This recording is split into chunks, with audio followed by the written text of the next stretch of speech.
This year has been jam-packed with huge video game releases, but guess what? It is somehow not over yet. Here are the biggest games coming out in the rest of 2023. Now, before we get into it, friendly reminder that release dates change all the time and that this video is by no means a complete comprehensive list, but hopefully it's a nice roadmap for some of the bigger games coming out over the next 3 months, assuming they don't get delayed. First up, Starfield. That's a big one, and it's out September 6th for Xbox Series and PC, or September 1st if you got the extra fancy edition. That's basically Skyrim in space, or Fallout with less 1950s music and more freeze-dried ice cream, but you probably already knew that. PS5 owners don't feel left out because you also get a big, huge, massive RPG that day, Baldur's Gate 3, which is all the fun of a D&D campaign without any of the headaches of coordinating the schedules of your flaky party members, unless of course you're playing co-op, in which case that still might be an issue. On September 8th, NBA 2K24 comes to basically everything. The big new feature this year is Pro Play, which will supposedly convert actual NBA footage into gameplay, which is pretty wild to think about. How much do you think it's going to break the game if you try to do that with clips from Space Jam or Air Bud? Somebody please test that out. On September 14th, Baten Kaitos 1 and 2 get HD remasters for Switch, the critically acclaimed JRPG series originally released on GameCube, and when I say critically acclaimed, I'm specifically referring to IGN's Rebecca Valentine, who is always yelling about these games, and she's cool, so they're probably cool too. I love those games! On September 19th, Lies of P comes to everything besides Switch, and it's basically Bloodborne with puppets. If the obtuse title wasn't a dead giveaway, this adapts the beloved fairy tale of Pinocchio into a tough-as-nails Soulsborne action RPG. Hopefully, you'll be able to smoke cigars until you turn into a donkey. Not enough games let you do that. Still on September 19th, Mortal Kombat 1 reboots the long-running Fighters timeline and kicks it into next-gen so hard its head explodes, spraying blood everywhere. Somehow though, this is also coming to Switch, which seems like quite a feat of engineering. On September 21st, it's time to get the crew back together to pull some more jobs in Payday 3, which will be hitting new-gen PC, as well as all the major banks in Manhattan. On September 26th, you can return to Night City in Cyberpunk 2077's presumably massive expansion, Phantom Liberty, which features the dulcet tones of one Idris Elba, as well as a ton of new changes to gameplay, which will also be patched into the base game for free as well. On September 29th, Cocoon comes to everything. This is a neat puzzle adventure game from one of the gameplay designers of Inside and Limbo, and it might look more colorful and cheerful than those, but you can bet it probably has some equally tricky puzzles to figure out as well. On October 6th, that coffee-swilling electric rat is back on the case when Detective Pikachu returns to Nintendo Switch. Disguises are a key part of detective work. Quit goofing off and investigate. On the 10th, Forza Motorsport hits Xbox Series and PC, so you can make a bunch of very pretty cars drive very, very fast, because that's a racing game and that's what you do in those games. On October 12th, Assassin's Creed Mirage ditches the massive sprawling action RPG approach of recent entries and instead goes back to its roots with a focus on stealthy murder in 9th century Baghdad. On October 13th, Lords of the Fallen is a big crunchy Souls-like running on Unreal Engine 5, which features a cool mechanic where you can use a magic lantern to peer into an alternate spooky dimension where everybody wants to kick your ass even more than they do in the regular one. That's on New Gen and PC.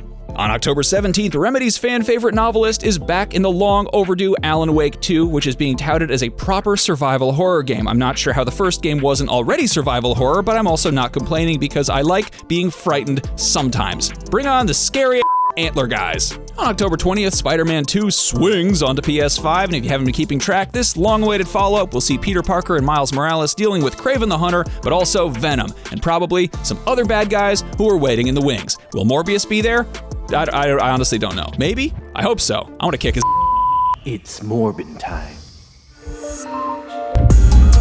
That very same day, Super Mario Bros. Wonder will leave you wondering why there's a new power-up that turns Mario into an anthropomorphic elephant instead of making him don an elephant costume like his other power-ups. Like, seriously, Tanuki Suit, Frog Mario, and Cat Mario are all just like magical Kigurumis, but this one is something else. A little bit more Dr. Moreau. Kinda makes you wonder.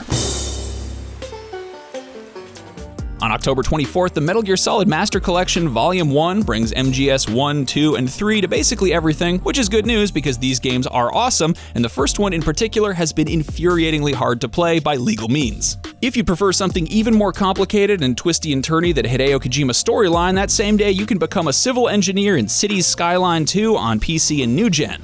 This hauntingly comprehensive city builder expands the scope of the original, which is already pretty expansive, while also adding new features like climates, which are presumably more complex and nuanced takes on a weather system, plus the ability to track individual citizens' life paths. I guess you can keep track of them moving into your city until they die of natural causes, or murder?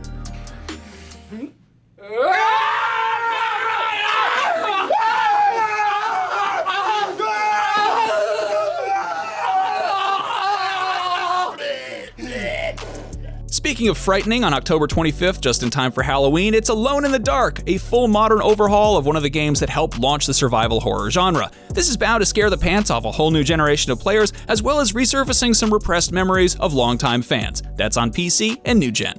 At some point in October, Ark Survival Ascended is supposedly launching in early access. That is the fully overhauled redo of the original Ark that is now running in Unreal Engine 5, which should hopefully hold fans over until the sequel eventually drops next year or whenever. On November 2nd, Star Ocean: The Second Story R arrives on Switch, the PlayStations, and PC, offering a full remake of the classic JRPG, which is bordering on a retro game at this point, considering it first came out in 1998. That same day also sees the release of Thirsty Suitors, which is at least partially a dating sim, but it also involves cooking, I think, and turn-based combat, and maybe rollerblading. So basically what I'm getting at is that it's an indie game that is trying something new. That's on everything. On November 3rd, Wario is once again here to torment us with his wares, and this time around it's getting physical in WarioWare Move It. That's on Switch, and I'm so excited to injure myself playing this game.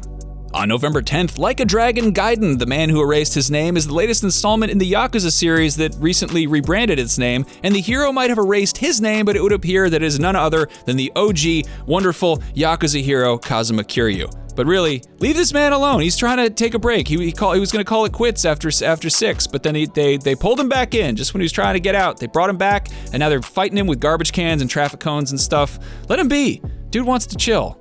Just when I thought I was out, they pulled me back in.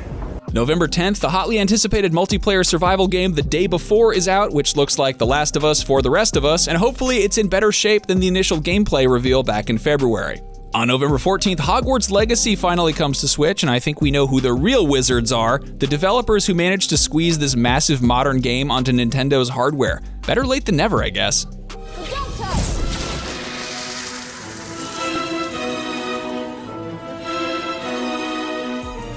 On November 17th, the beloved Super Mario RPG Legend of the Seven Stars gets a brand new, proper, fresh coat of paint on Nintendo Switch. Also on Switch, plus all the other consoles, is Persona 5 Tactica, which turns Joker, Morgana, and friends loose in a new tactical strategy adventure, and I think the only genre of video game that hasn't been Persona 5'd yet is like the kart racer, which really wouldn't even be that much of a stretch, because that cat can turn into a van. On December 7th, Avatar: Frontiers of Pandora lets you immerse yourself in the universe of James Cameron's immensely profitable movie franchise, and Avatar sells movie tickets and attracts Disney theme park goers, but will it sell games? I'm curious, but if nothing else, this basically looks like a Far Cry game with rideable pterodactyls, which sounds sick. That's on new gen and PC.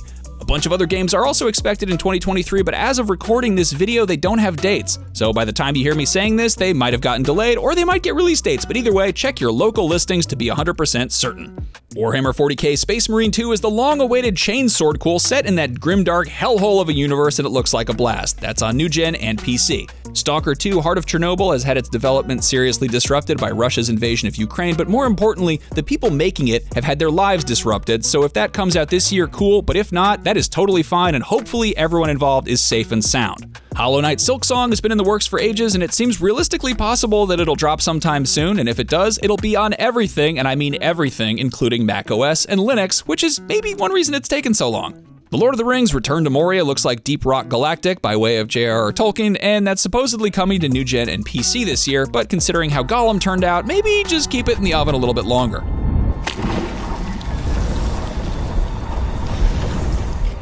The Batman Arkham Trilogy is coming to Switch, which probably could have called it a day by including Arkham Asylum, Arkham City, and the red-headed stepchild that is Arkham Origins, but thankfully it properly caps off the rock-steady Bat triptych with the proper third entry, Arkham Knight.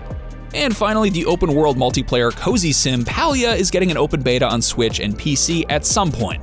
And there you go. What are you playing the rest of the year? What are you betting slips to next year? Is 2023 the best video game year ever? What is your favorite month? How are you? How do I end this video? Based on our deductions, the culprit is clear.